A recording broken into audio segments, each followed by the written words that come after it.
Good afternoon, students. So today we're going to do parts of speech from the Nancy Summers and Diana Hacker's Rules for Writers book.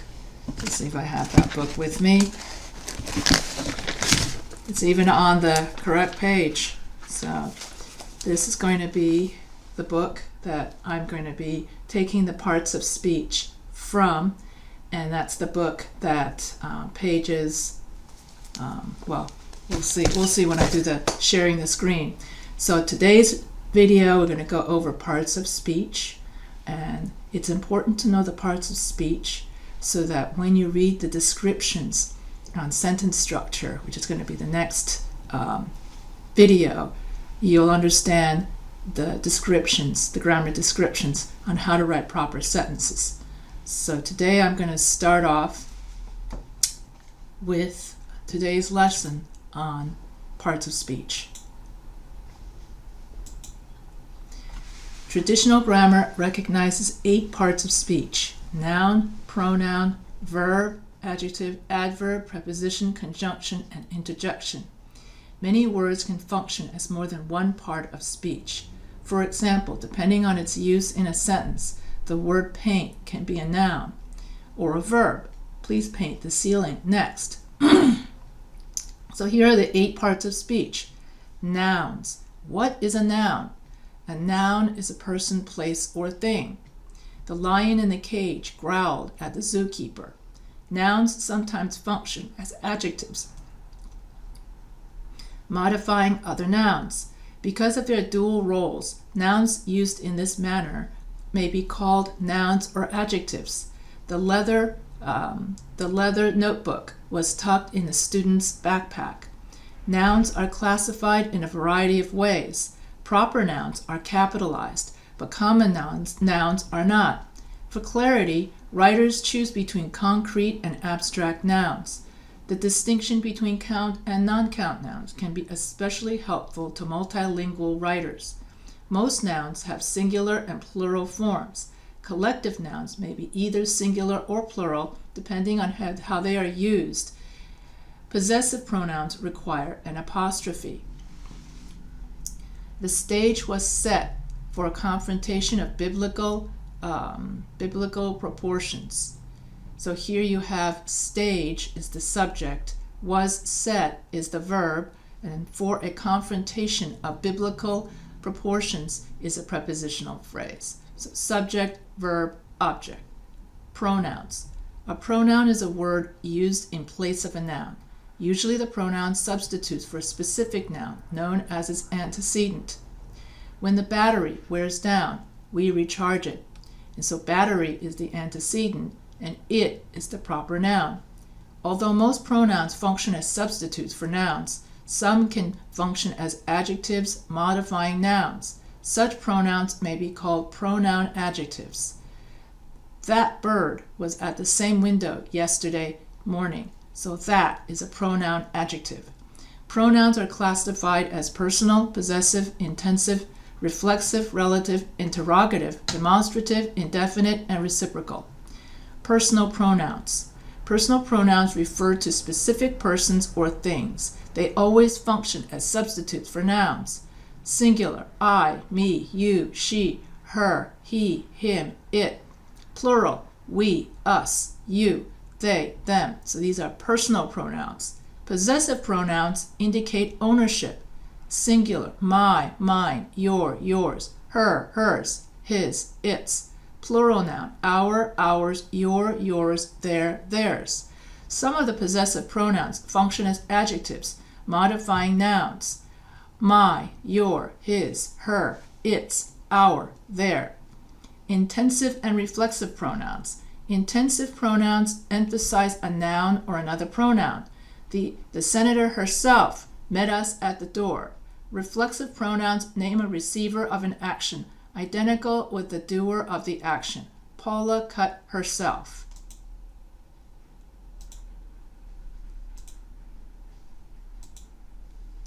Relative pronouns. Relative pronouns introduce subordinate clauses functioning as adjectives. The writer who won the award refused to accept it.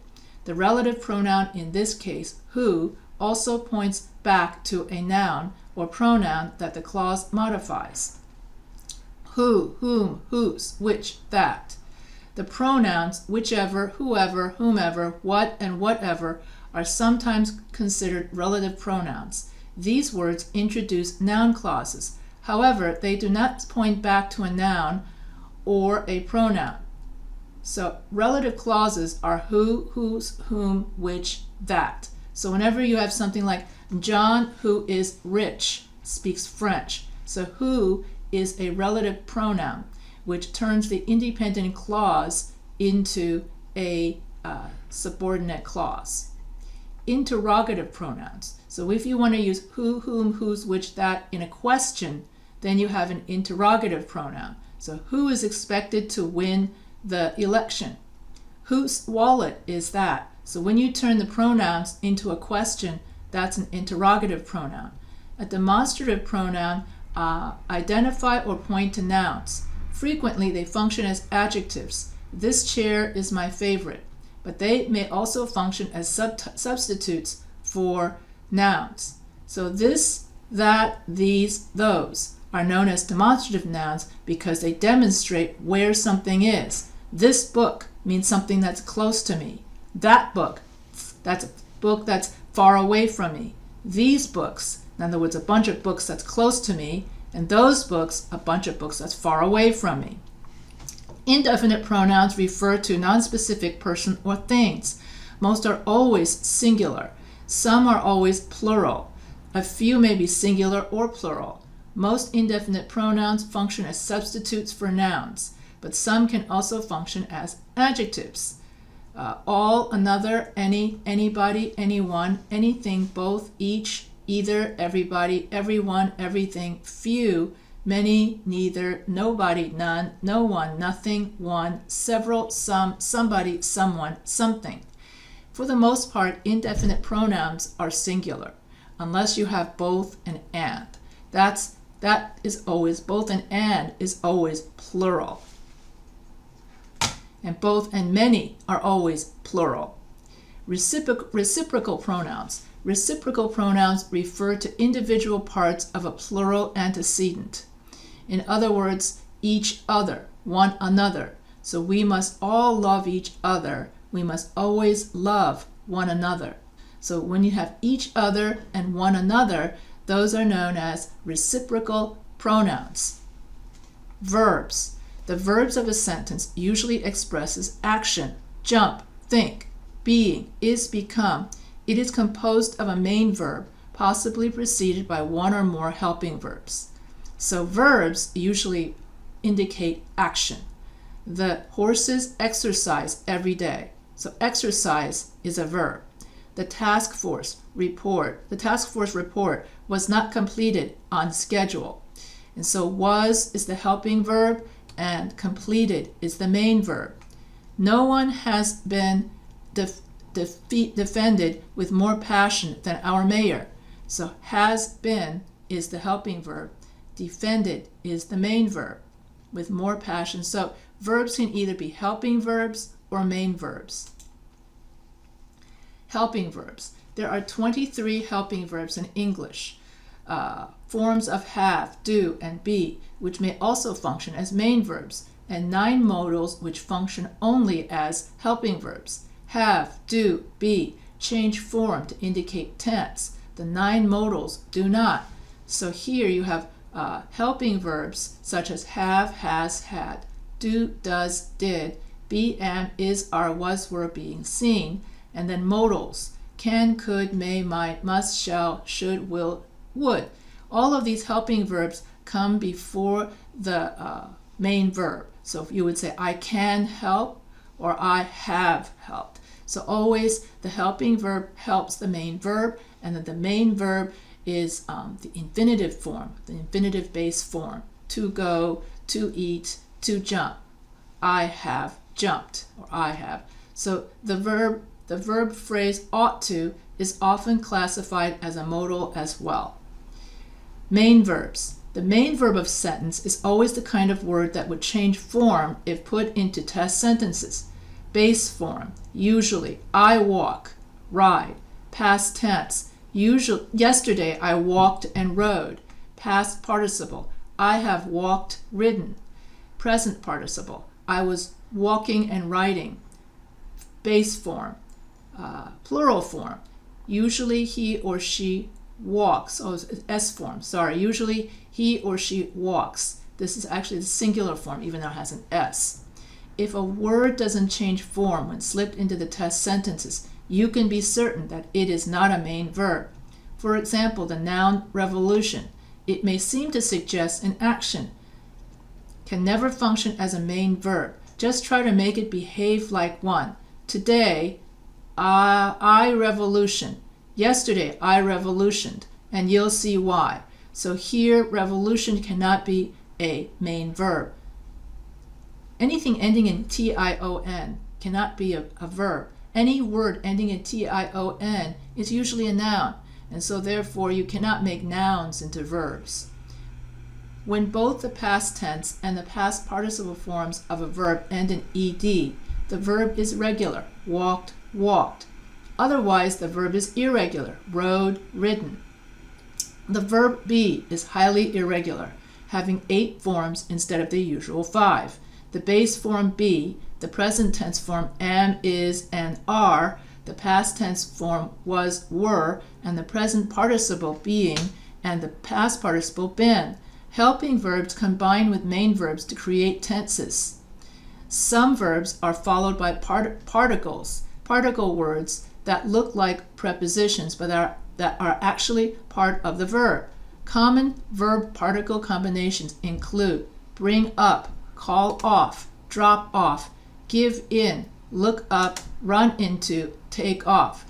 And another word for particle verbs are phrasal verbs. In other words, look up, run into. It's like a phrase. So Sharon packed up her broken laptop and sent it off to the repair shop. Adjectives. An adjective is a word used to modify or describe a noun or pronoun. An adjective usually answers one of these questions. Which one? What kind of? How many? The frisky horse. Which horse? The frisky horse. Cracked old plates. What kind of plates? Cracked old plates. So cracked and old is an adjective that modifies the noun plates. Frisky is the adjective that modifies the noun horse. 9 months. How many months? So you have the adjective months. Qualified applicants. What kind of applicants? Qualified applicants. So the adjective modifies the noun applicants. Adjectives usually precede the words they modify. They may also follow linking verbs, in which case they describe the subject. The decision was unpopular. So unpopular modifies the subject, the decision, and it comes after the linking verb was. The definite article the and the indefinite articles a and an are also classified as adjectives. A defendant should be judged on the evidence provided to the jury, not on hearsay. Some possessive, demonstrative, and indefinite pronouns can function as adjectives. There, its, this, all. And nouns can function as adjectives when they modify other nouns. Apple pie. The noun apple modifies the noun pie. You can find more details about using adjectives in 26. If you are a multilingual writer, you may also find help with articles and specific uses in 29, 30, and 30H, G and H. Adverbs. An adverb is a word used to modify or qualify a verb, or verbal. An adjective or another adverb.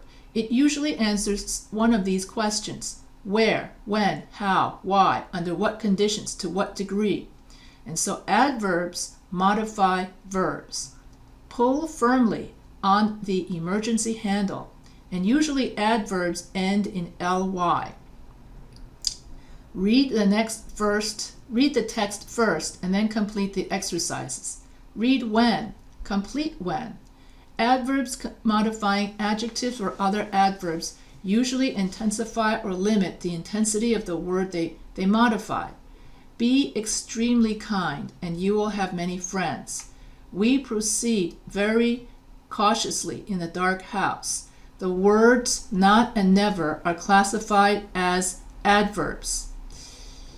A word such as cannot contains the helping verb can and the adverb not. The word can't contains the helping verb can and a contracted form of not. You can find more details about using adverbs in 26b to 26d. Prepositions. A preposition is a word placed before a noun or pronoun to form a phrase that modifies another word in the sentence. The prepositional phrase nearly always functions as an adjective or an adverb. Prepositions also indicate time and place. The road to the summit. So to the summit is a prepositional phrase. Past craters is another prepositional phrase. From an extinct volcano is another prepositional phrase. So they either show time or place prepositions. Here are a list of common prepositions: about, above, across, after, against, along, among, around, as, at, before, behind, below, beside, between, beyond, but, by, concerning, considering, despite, down, during, except, for, from, in, inside, into, like, near, next, of, off, on, opposite, out, outside, over, past, plus, regarding, respecting, since, then, through, throughout, till, to, toward, under, underneath, unlike, until, onto, up, upon, with, within, without. Some prepositions are more than one word long. Along with, as well as, in addition to, next to, and rather than are common examples. Prepositions are used in idioms such as capable of, dig up. So these are all prepositions, and they show time and place. Conjunctions. Conjunctions join words, phrases, or clauses, and they indicate the relations between the elements joined. Coordinating conjunctions: and, but, for, nor, or, for, and, but, or, nor, for, so, and yet. And so a coordinating conjunction is used to connect grammatically equal elements. The sociologists interviewed children, but not their parents. Write clearly, and your readers will appreciate your efforts. In the first sentence, but connects two noun phrases. In the second, and connects two independent clauses. Correlative conjunctions. Correlative conjunctions come in pairs. They connect grammatically equal elements. Either or, neither nor, not only but also, whether or, both and, not only but also. Either the painting was brilliant or it was a forgery. Subordinating conjunction. A subordinating conjunction introduces a subordinate clause and indicates the relation of the clause to the rest of the sentence. The most common subordinate conjunctions are after, although, as if, because, before, if, in order that, once, since, so that, then, though, unless, until, where, when, where, whether, and while. When the fundraiser ends, we will have raised $1 million. Subordinating conjunction is the word when. And when you use a subordinating conjunction in front of an independent clause, that's when you turn the independent clause into a dependent clause. Conjunctive adverbs. So conjunctive adverbs are the same as transition words. Conjunctive adverbs connect independent clauses and indicate the relation between the clauses. They can be used with a semicolon to join two independent clauses in one sentence, or they can be used alone with an independent clause. The most common conjunctive adverbs are finally, furthermore, however, moreover, nevertheless, similarly, then, therefore, and thus. The photographer failed to take a light reading, therefore, all the pictures were underexposed. During the day, the kitten sleeps peacefully. However, When night falls, the kitten is wide awake and ready to play. Conjunctive adverbs can appear at the beginning or in the middle of a clause. When night falls, however, the kitten is wide awake. Recognizing conjunctive adverbs and coordinating conjunctions will help you avoid run-on sentences and make punctuation decisions. Recognizing subordinating conjunctions will help you avoid sentence fragments. This is very important. Interjections. An interjection is a word used to express surprise or emotion. Oh, hey, wow are all examples of interjections. So to sum up, here are the parts of speech. A noun is a person, place, or thing. A pronoun substitutes for a noun. Personal pronouns: I, you, me, he, him, she, her, it, we, us, they, them.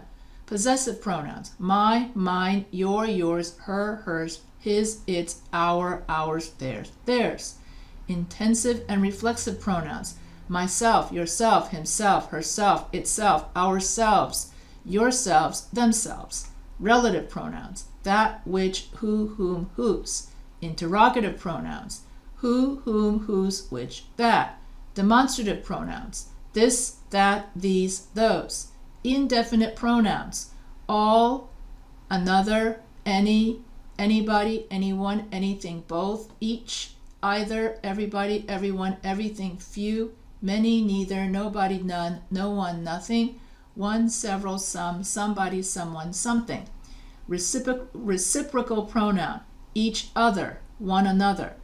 A helping verb comes before a main verb.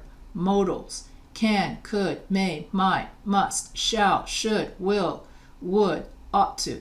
Forms to be: am, is, are, was, were, being. Forms of have: has, had, do, does, did.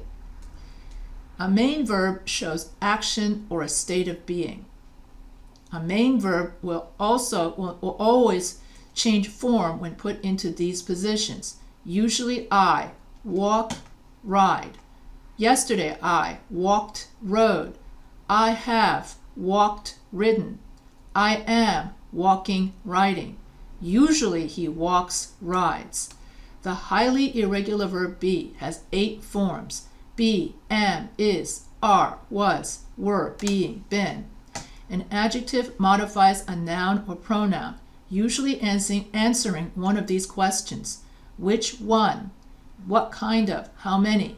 The articles a, an, the, a, and the are also adjectives. Our family strong ties gave us welcome comfort in our grief. An adverb modifies a verb, an adjective, or an adverb, usually answering one of these questions: what, where, why, and when, where, why, how, under what conditions, to what degree. A preposition indicates the relationship between the noun or pronoun that follows it and another word in the sentence. A journey of 1,000 miles begins with a single step. And so of 1,000 miles is a prepositional phrase, and with a single step is also a prepositional phrase. So in a resume, in summary, these are the 8 parts of speech. A noun is a person, place, or thing. A pronoun substitutes for a noun. A helping verb comes before a verb. A main verb shows action or a state of being. An adjective modifies a noun or a pronoun. An adverb modifies a verb. And a preposition shows time and place. Here are some common prepositions. A conjunction connects words or word groups. You have coordinating conjunction, fanboys, subordinating conjunctions like after, although, as if, because, before, even though. Correlative conjunctions: either or, neither nor, not only but also, both and. Conjunctive adverbs, which are like transition words: accordingly, also, anyway, besides, certainly, consequently, conversely, finally. And an interjection expresses surprise or emotion: who, oh, wow, hooray. So these are all the different parts of speech. So that ends this video on different parts of speech. So if you have any questions about parts of speech, you can always email me anytime.